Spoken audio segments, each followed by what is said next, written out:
Hi hello ఎలా ఉన్నారు? నేనైతే చాలా చాలా బాగున్నాను. మీరు కూడా బాగున్నారని నేను అనుకుంటున్నాను. Welcome back to lucky lady Varamahalakshmi ఛానల్‌కి. ఈ రోజు మనం చెప్పుకోబోయే స్టోరీ అనుకున్నదొకటి, ఆయనది మరొకటి. ఏటనుకున్నారు? ఏటయింది? అసలు ఏటి స్టోరీ నేము అనుకుంటున్నారా? అసలు స్టోరీ ఏంటో చెప్తాను. చూసేయండి మరి. రామచంద్రాపురం అనే గ్రామంలో ఒక వ్యవసాయదారుడు ఉండేవాడు. అతను పెద్ద డబ్బున్నోడు కాదు, అలాగని పేదోడు కూడా కాదు. Middle class family.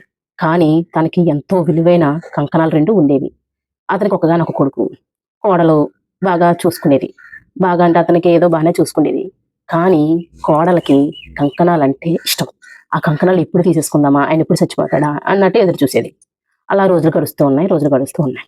ఉండబెట్టలేక ఒకరోజు కోడలు, "ఏవండి, మీ నాన్నగారు వయసు అయిపోతుంది కదా! ఇంకెన్నాళ్ళ కంకణాలు ఆయన పెట్టుకుంటాడు? నాకిమ్మనండి, నేను నగలు చేయించుకుంటాను" అని అడిగింది. అందుకు ఆయన పాపం తిట్టాడు. "ఏహే! నీ నగల కోసం మా నాన్నని పొమ్మంటావా? వేసి చచ్చిపోమంటావా? అని చెప్పేసి ఇంకోసారి ఇలా చేసావంటే నిన్ను చంపేస్తాను. అలాగే ఇలా" అని చెప్పేసి తిట్టాడు. ఈవిడ కూడా పాపం ఊరుకుంది. అలా రోజులు గడుస్తున్నాయి. వ్యవసాయదారుడు పొలం పనులకని పొలానికెళ్ళాడు. పొలం పని చేస్తూ చేస్తూ చేస్తూ సాయంత్రం అయిపోయింది. అలా కూర్చుందాం కదా అని చెట్టుగట్టు మీద కూర్చున్నాడు. కూర్చుంటూ అతను సంధ్యాలు అయిపోయింది. సంధ్యాల నుంచి కొంచెం చీకటి కూడా పడిపోయింది. ఆ సంగతి ఆయన గమనించలేదు. గమనించకపోవడం వల్ల బాగా చీకటయిపోయింది. అతనికి చీకటైతే కళ్ళు కనిపించవు.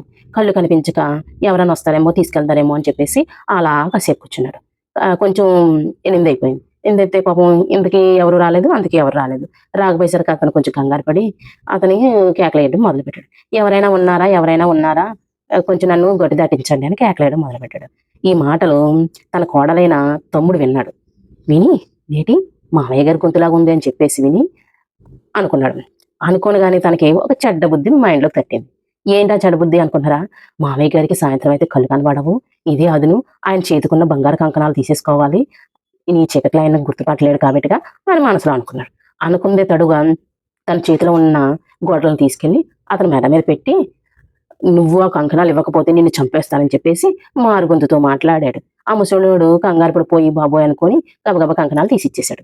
తీసిచ్చేస్తే ఆళ్ళ కోడళ్ళ తమ్ముడు పేరు దుర్గడు. ఆ దుర్గడు గాడు ఆ కంకణాలు పట్టుకొని పారిపోయాడు. ఈ ముసలోడు అయ్యో రామ అనుకుంటూ తారుకుంటూ ఎలాగోలాగా పాపం ఇంటికి చేరుకున్నాడు. ఈ చేరుకునే లోపలే దుర్గడు పరిగెట్టి కంసాలి కనకరాజు ఇంటికెళ్ళాడు. ఎళ్లి ఆ కంకణాలిచ్చి, "ఇది మనిద్దరం సమానంగా పంచుకుందాం. ఇది కరిగించు. ఎంతవుతదో లెక్కెయ్యి" అంటే ఆ కంసాలి కనకరాజు, "ఇప్పుడు అవ్వదు. సంధ్యాలయిపోయింది. ఇప్పుడు ఇది పాత బంగారంలాగా ఉంది. ఇది కరిగించి రాళ్ళు తీసి అది ఎంతొచ్చిందో అప్పుడు నేను చెప్తాను. ఉదయం రా" అని చెప్పేసన్నాడు. ఇంక సరే కదని చెప్పేసి కనకరాజు చెప్పడంతోటి దుర్గడు పారిపోయాడు. పారిపోతే ఈ ముసలోడు ఇసురోమంటే ఇంటికెళ్ళి నించున్నాడు. కాళ్ళు కడుక్కుంటున్నాడు. ఇంతలో కాళ్ళు ఎప్పుడు బంగారు కంకణాల మీదే కదా తన కళ్ళు. వచ్చి రాగానే కంకణాలు కాసి చూసింది. చీరలు కాసి. చేతుల దగ్గర కంకణాలు కనబడేసరికి ఒక్కసారిగా కంగారు పడింది. మామయ్య గారు మీ చేతికి కంకణాలెయ్యి" అని అడిగింది. అతను కొంచెం తడబడి ఏం చేశాడంటే, పోయాయంటే కాళ్ళు ఊరుకోదని చెప్పేసి సరిగ్గా చూడదని బెంగతోటి, "అమ్మ, నీకు నగలు చేయించడానికి కంసాలి కనకరాజుకి ఇచ్చొచ్చాను. నీకు నగలు చేయించమని చెప్పొచ్చా" అని చెప్పేసి అనగానే కాళ్ళు ఉబ్బిదబ్బిబ్బయిపోయి ఆ రోజు రకరకాల వంటలు వండేసి పెట్టేసి, "మామయ్య గారు మీ అంత మంచివారు లేరు. నన్ను కన్న కూతురు కంటే ఎక్కువగా చూసుకుంటున్నారు. మీకెంతో విలువైన ఆ కంకణాలను తీసి నా కోసం నగలు చేయించుతున్నారని" చెప్పేసి ఉబ్బితబ్బిబ్బయిపోయి అన్ని రకాల వంటలు చేసేసి పెట్టేసింది. పెట్టేసి ఆవిడ అనుకుంది తడుగా ఉదయాన్నే కంసాల కనకరాజు ఇంటికి పరిగెట్టింది. పరిగెట్టేసరికి కంసాల కనకరాజు ఇంటి దగ్గర లేడు. లేకపోయేసరికి ఆళ్ళ ఆవిడ బయటుంది. బయటుంటే, "మా మామగారు మీ ఆయనకి 2 బంగారు కడియాలు ఇచ్చారట. ఆ కడియాలు నా కోసం నగలు చేయించడానికి ఇచ్చారట. నాకు మెడకి ఒక నెక్లెసు, 2 హారాలు చేయాలి ఆ కంకణాలతోటి" అని చెప్పేసి అనగానే, "మా ఆయన గారు లేరు, బయటికెళ్లారు. మీరు సాయంత్రం రండి" అని చెప్పేసి పంపించి ఇంతలోనే కనకరాజు వచ్చాడు. వచ్చి రావడంతోటి జరిగిందంతా ఆవిడ వివరించింది. వివరించగానే తనకేదో అర్థమైనట్టు, సర్లే నేను చూసుకుంటాను. నువ్వు లోపలికెళ్ళని గసిరేసి పంపించాడు. ఆయన లోపలికెళ్ళి ఎళ్ళడంతోటే ఈ దుర్గడు పెరటి గుమ్మం నుంచి వచ్చాడు. వచ్చి, "రాత్రిచ్చిన కంకణాలు కరిగించావా? ఎంతొచ్చింది? నా వాటెంత? నీ వాటెంత?" అని అడగడం మొదలుపెట్టాడు. ఏదో అర్థమైన కనకరాజు, "నువ్వు నాకెప్పుడు కడియాలిచ్చావు? నువ్వు నాకెప్పుడిచ్చావు? నువ్వెవరు?" అని అనగానే ఈ దుర్గడు గట్టిగా అరిసాడు. అరవడంతోటే, "నువ్వు నాకివ్వలేదు. ఇచ్చావో లేదో పెద్దలు నిరూపిస్తారు. పద 10 మందిలోకి" అని చెప్పేసి అనగానే ఈ దుర్గడు కొంచెం భయమేసింది. భయమేసి అవి దొంగతనం చేసిన కడియాలు కదా! అందుకని చెప్పేసి ఆలోచించి మళ్ళీ ఈసారి చూసుకుందాంలే అని చెప్పేసి దుర్గడు ఎళ్ళిపోయాడు. ఎళ్ళిపోయి ఈ వ్యవసాయదారుడు కోళ్ళకలా చెప్పాడు గానీ, కొడుకుని పిలిసి, "నాయనా, నా వల్ల ఒక తప్పు జరిగిపోయిందిరా నాన్న. నన్ను తిట్టకు, కొట్టకు. మొన్న రాత్ర ఏం జరిగిందంటే పొలంలోని ఇలాగ ఎవరో దొంగ నా కడియాలు తీసేసుకున్నాడు.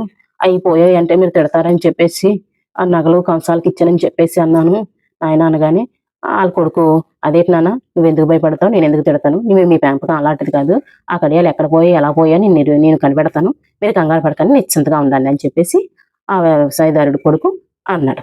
అనుకున్నదే తడువుగా తను అలా వెళుతూ వెళ్తూ ఉంటే కనకరాజు వాళ్ళ ఇంటి దగ్గర ఈ దుర్గని చూశాడు.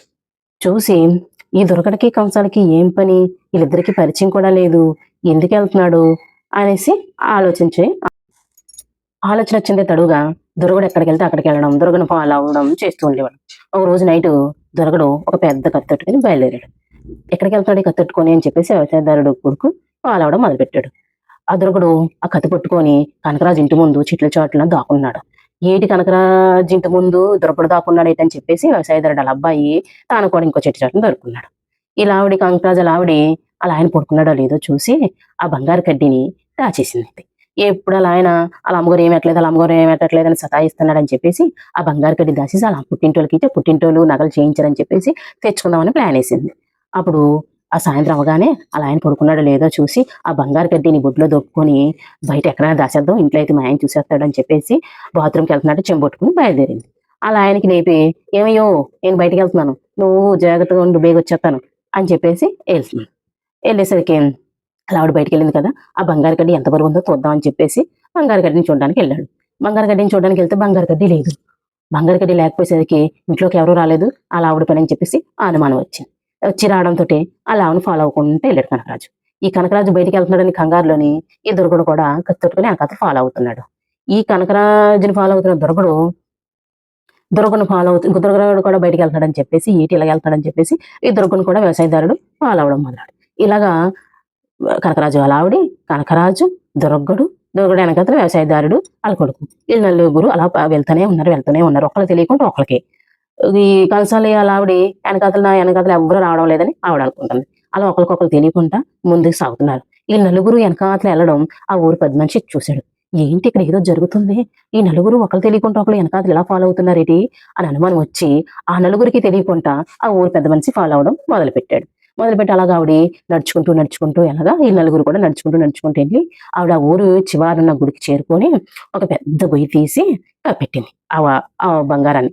కప్పెట్టేసి ఈ బంగారం తెల్లారులే నేను ఊరెళ్తున్నానని చెప్పేసి వచ్చి పట్టుకెళ్ళిపోయి మా అమ్మలకి ఇచ్చేద్దాం అని చెప్పేసి కప్పెట్టేసి ఎవరు చూడట్లేదు కదని వెళ్ళిపోవడంతో వెంటనే కనకరాజు వెనకాతలే దొరగడు వెనకాతలే వ్యవసాయదారుడి అలా కొడుకు, ఈ కొడుకు ముగ్గురు కలిపి కొట్టేసుకుంటున్నారు. ఈ బంగారం నాదంటే నాదని మీద పడి కొట్టేసుకుంటే ఈ ఊరు పెద్ద మనిషి వెంటనే వెళ్ళి, ఆగండి ఇక్కడ ఏం జరుగుతుంది అసలు ఏంటి అని చెప్పేసి అనగానే కంగారు పడిపోయిన దొరగడు కనకరాజును కంగారు పడిపోయారు. దొరగడు ఇక్కడ ఏం జరుగుతుంది అనగానే జరిగిందంతా ఇలాగా జరిగింది అని చెప్పేసి అనగానే, ఓహో అయితే ఆ బంగారం తన కుమారుడిదా అని చెప్పేసి అనగానే, అయితే ఆ బంగారం హక్కుదారుడు తందే, తనకి ఇచ్చే అని చెప్పేసి ఆ ఊరు పెద్ద మనిషి మీరిద్దరూ ఈ దొంగ పని చేశారని చెప్పేసి కనకరాజుకి ఆ దుర్గడికి 10 మందిలో పెట్టి శిక్ష విధించారు.